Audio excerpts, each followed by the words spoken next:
Alors Meadows, dont on parlait tout à l'heure, je vais vous en parler 15 secondes, il se trouve que déjà en 1972, il avait réfléchi à tout ça.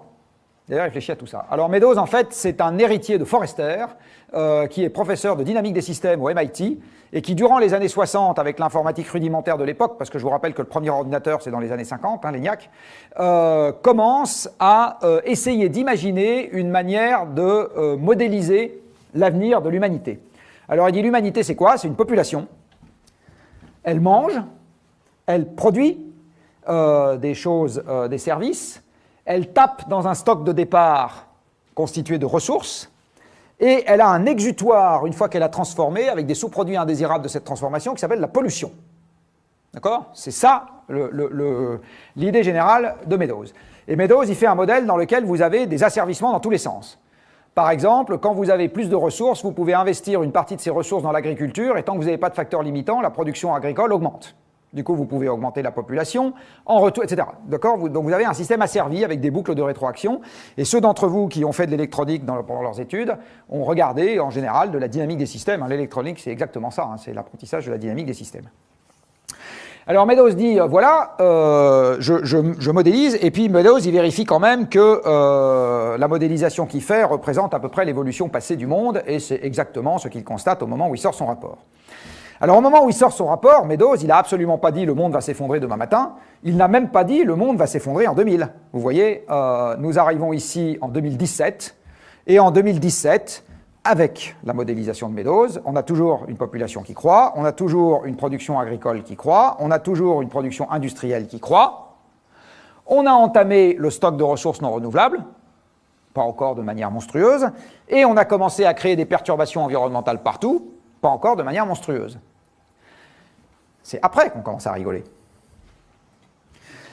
Et donc Meadows, il dit, en gros, les exponentielles étant ce qu'elles sont,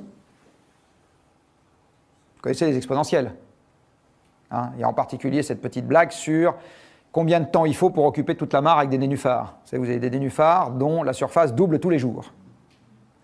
Et puis au bout de 29 jours, la moitié de la mare est occupée.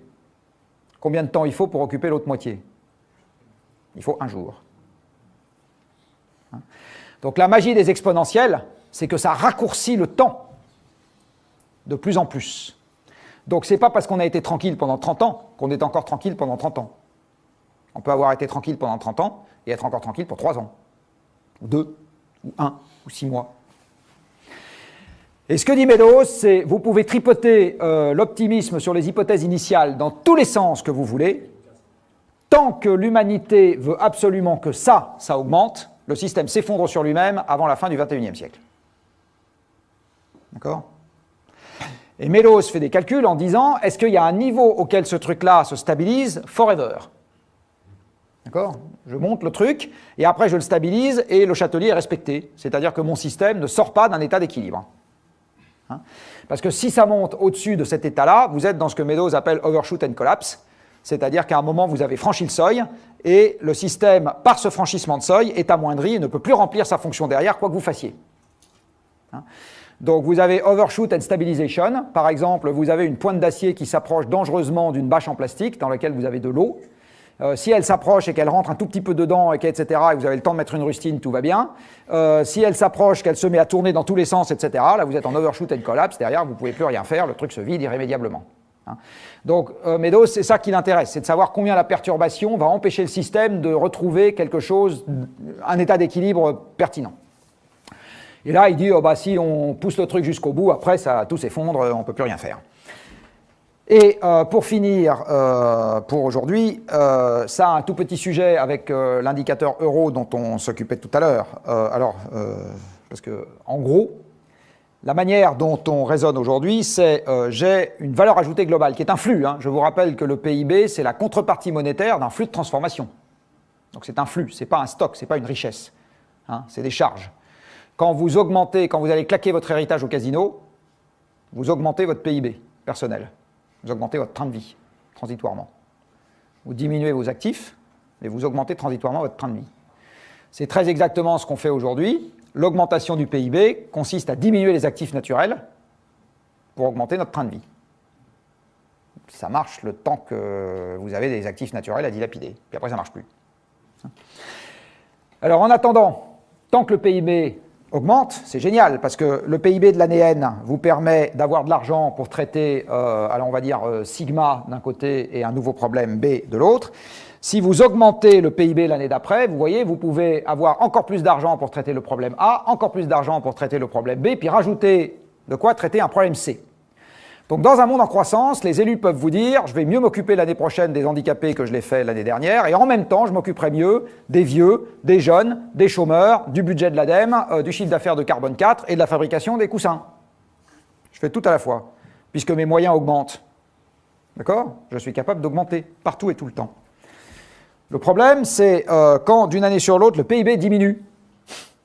Le simple fait de garder la même chose pour un problème donné vous empêche de garder la même chose pour les autres problèmes à traiter. Dit autrement, dans un monde en croissance, comme disait, paraît-il, Francis Bouygues, il n'y a pas de mauvais manager.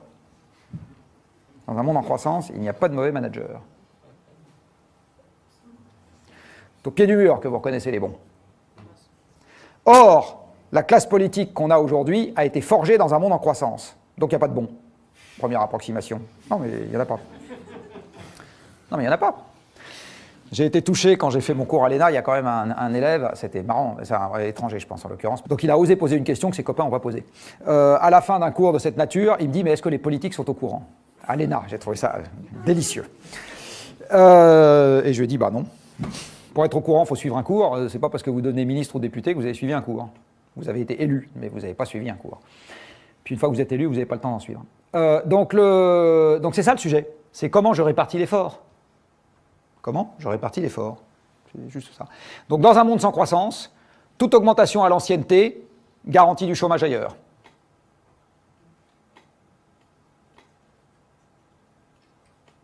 Comment vous traitez ça ? Comment vous traitez ça ? Compliqué, hein ? Donc vous n'avez que des effets d'éviction dans un monde sans croissance. Alors ça, c'est évident, encore une fois. La dynamique des systèmes est capable de vous le quantifier, ce truc-là. Mais bon courage avant que cette dynamique des systèmes-là aille infuser des politiques publiques. De mon vivant, je pense que je ne le verrai pas. Pas beaucoup. Voilà, je vais finir avec une petite note d'humour.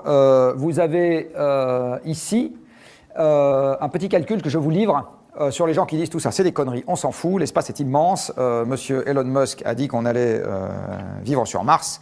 Donc tout ça, c'est des conneries, on a des planètes de rechange. Vous avez ici un engin minier un peu particulier qui est la fusée Saturne V.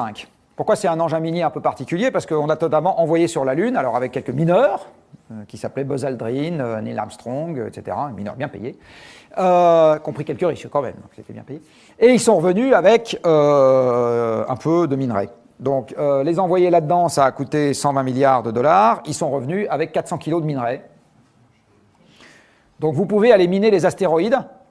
Avec cette technologie-là, ça vous coûte 300 milliards de dollars la tonne de minerai. Alors admettons qu'on fasse des progrès avec des robots, etc. Je veux bien qu'on gagne un facteur 100. Mais enfin, 3 milliards de dollars la tonne de minerai versus le fait qu'une tonne de minerai de fer, c'est 50 ou 100 dollars. Je ne suis pas très confiant sur le fait qu'on va pouvoir maintenir une civilisation industrielle avec ça, si vous voulez.